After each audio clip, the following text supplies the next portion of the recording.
Assalamualaikum warahmatullahi wabarakatuh, teman-teman semua. Kali ini kita mau ngetes baterai.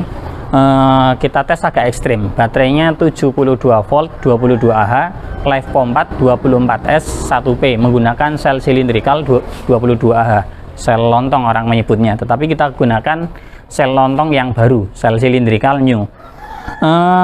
Ini kebetulan pesanan customer kami, kemudian customer kami penasaran. Sempat di load berat, tetapi dia protek gitu ya. Nah, kemudian dikirim lagi ke kami, kemudian kita setting ulang karena memang sebelumnya juga dirubah settingannya sama user, atau ada permasalahan lain kita juga kurang tahu waktu itu ya. Intinya sekarang kondisi baterai sudah oke, sudah sehat, dan akan kita videokan sekaligus kita jadikan konten. Akan kita siksa sampai 100 ampere. Kira-kira bagaimana caranya agar baterai ini perform sampai 100 ampere. Nanti coba kita burn out. Apakah dia tembus 100 ampere atau tidak. Kemudian bagaimana kondisi selnya, karena ini menggunakan BMS ANT, Smart BMS. Smart BMS ini bisa memonitoring perform tiap sel ketika dia di load berat. Ini baterai sudah terpasang. Kalau baterai bawaannya itu pakai 60 volt, tapi ini enggak kita sambung. Ini sama pakai sel silindrikal 22 Ah juga, karena memang di sini favorit kami saat ini menggunakan sel tersebut. Sekarang sudah terhubung ke 72 volt dan unitnya sudah kita custom, mampu untuk disupport 72 volt dengan controller Fotol EM100. Oke, sekarang kita tes bagaimana performnya.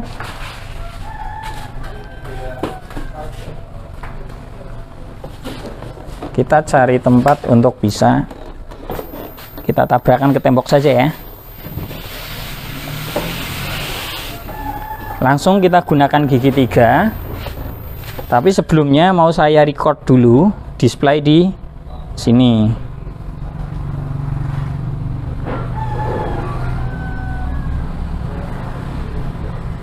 Bentar, ini buat nge-record mana ya?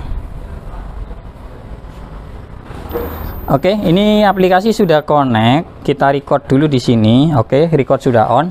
Nah, salah satu kelemahan BMS Smart ANT ini adalah koneksi Bluetooth antara unit baterai dengan Androidnya itu kadang seringkali terputus, dan kalau terputus dia ya datanya otomatis jadi ngaco. Jadi ya itulah smart, tapi kadang ada masalah di situ. Oke, ini kita tampilkan di sel, kemudian coba kita burn out. Apakah dia ngekat atau tidak? Nah, ini lengket bawahnya. Saya geser dulu ke sini.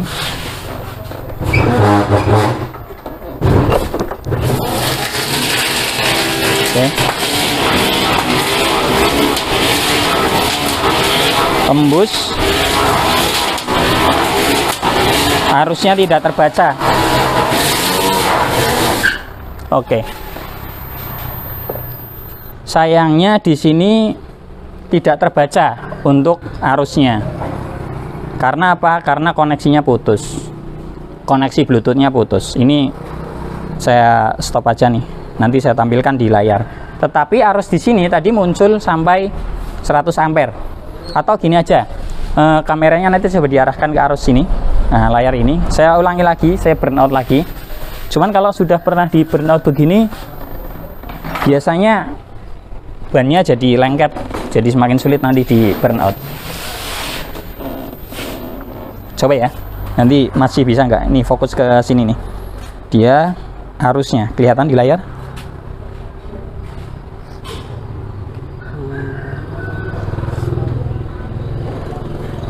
Coba.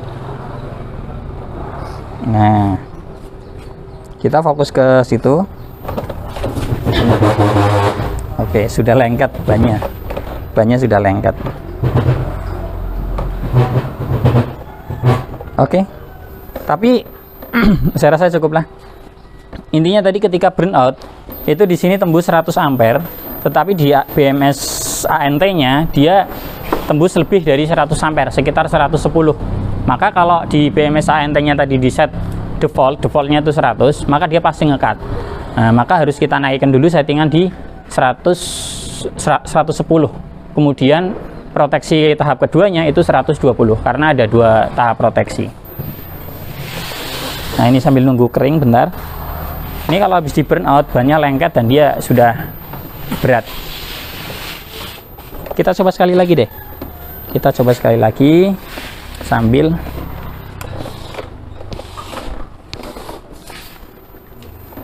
oke, coba sekarang layarnya fokus ke sini.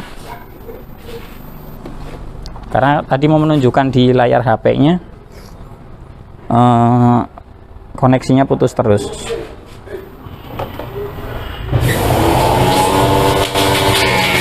...93 ampere. Oke. Ya, sudah terjawab untuk arusnya. Tadi apa namanya, BMS kerja secara maksimal, tetapi intinya baterainya mampu. Oke, semoga bermanfaat video review kali ini. Kesimpulan dari video kali ini, yang pertama, BMS-nya dulu deh. BMS ANT itu sebetulnya peruntukannya adalah untuk teknisi atau orang yang paham, orang yang dia memang mau riset, orang yang membutuhkan informasi parameter sel, balancing, kontrol lebih detail. Tetapi untuk user memang saya sarankan BMS ANT ini, kalaupun ANT ataupun smart BMS yang lain, itu fungsinya hanya sekedar untuk monitor dia berapa persen. Maka sebetulnya itu cukup menggunakan wattmeter ataupun bar meter level, tidak harus menggunakan BMS smart. Kalaupun teman-teman menggunakan BMS smart, maka yang perlu digarisbawahi, jangan sembarangan merubah parameter-parameter yang ada, karena itu bisa berbahaya buat kondisi baterainya. Nanti malah salah setting, ngekat atau mungkin performnya jadi nggak sesuai dengan yang kita inginkan. Itu kesimpulan pertama. Kesimpulan yang kedua, baterainya ini secara datasheet itu mampu peak di 220 ampere per selnya.